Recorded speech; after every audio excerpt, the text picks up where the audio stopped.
In this installment into machine virtualization, we're going to take a look at the CPU resources as a portion of the resource pool. In this example, we have a host with a single processor core. We have multiple virtual machines, all of which also have a single virtual processor, and we have our parent partition. No matter what, our parent partition gets time on our processor.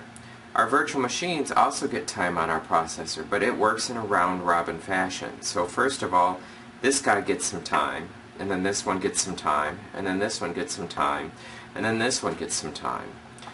And then it keeps going around and around and around in a circle. So each one gets some time. If you want to think of it this way, they stack up. Each one gets some processing time, and then it moves to the back of the line. And in here, the parent partition jumps in and takes some processing time as well. So it's kind of like a juggling act, if you want to think of it that way. Now, if we had two cores on this one, it would see core 0 can give some time, and then core 1 can give some time, and then core 0 can give some time, and core 1 can give some time. So you almost end up with a situation where you've got the VMs bouncing between the cores, but there is more available time to be given to the entities within the environment. And as you add cores, that increases, and thus increases your capacity of your host. And like I said, your parent partition is always here. He's always taking CPU resources. When we talk of virtual machine CPU resource tuning, we generally see a couple concepts. One is affinity, and that means I take one virtual processor here and assign it to one core here. So he is always stuck to that core. He still takes his time, but if it's a multiple core machine, his processes only happen on that core. There's a couple theories behind why you would do that. One is to guarantee that he gets time. And so if he's stuck to that core, then he's always going to get priority on that core, which means the other machines can share in the other cores. But the other machines might also get some time on his core as well. It all depends on how busy everything is. Another concept that we see is called relative weight, or priority, is that a virtual processor can cut in line. So right now we basically have each one gets a shot, and then we start over again, and each one gets a shot. So if I increase the priority or relative weight of this VM here, see they're all set at 1 right now, so they're all equal. I set him to 2, so he's twice as high as the other ones. So he gets some time, and then he gets some time, and then he gets some time again, and then he gets some time.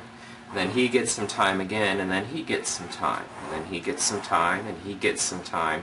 And it goes on like that. So what we've done is we've taken the virtual machine 1, and we've increased his relative weight in relation to the others.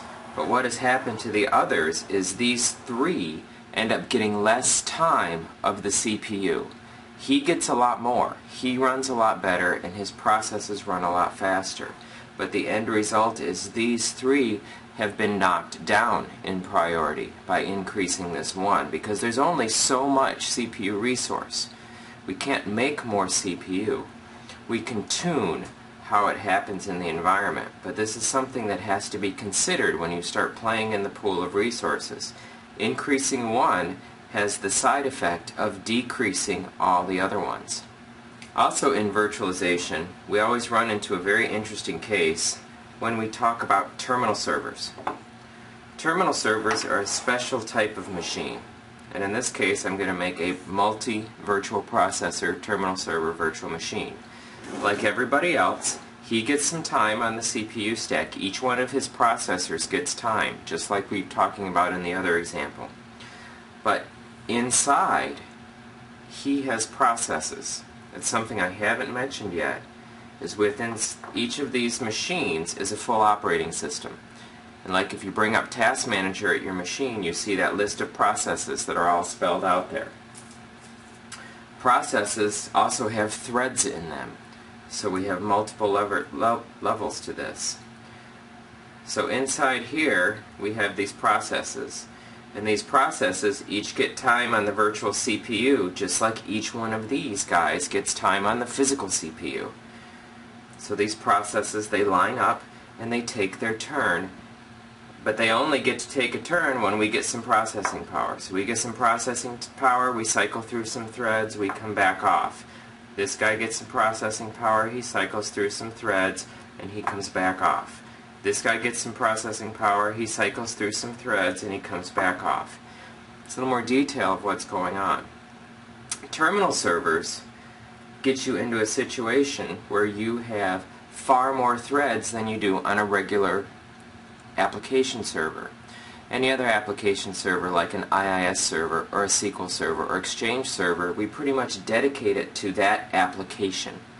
When we start talking terminal servers, we get a stack of applications, we get a stack of processes, and then we bring in another user and we double that stack of processes. We bring in another user and we add to that stack of processes. So where we might have 50 processes on a regular application server, we might have 5,000 on a terminal server.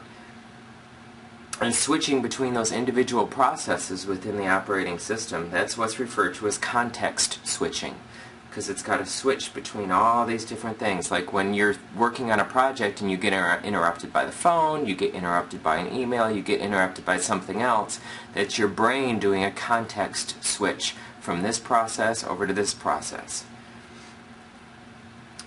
So terminal servers, you can quickly run into a situation where you're spiking the processor within the virtual machine, but your overall environment might see very little processor utilization as a whole. That's because within here, he's whipping through all these threads as quickly as he can with the amount of time that he gets on the physical CPU. When he's not on the CPU, nothing happens here. He's got to be on that CPU. And you can imagine how quickly this happens. One thing you can do is you can increase his priority. But once again, like we've spoken about before, increasing his priority decreases these other processor priorities. So that's all something that has to be considered. Some hypervisors have special tuning flags to compensate for this, to deal with this context switching situation much better.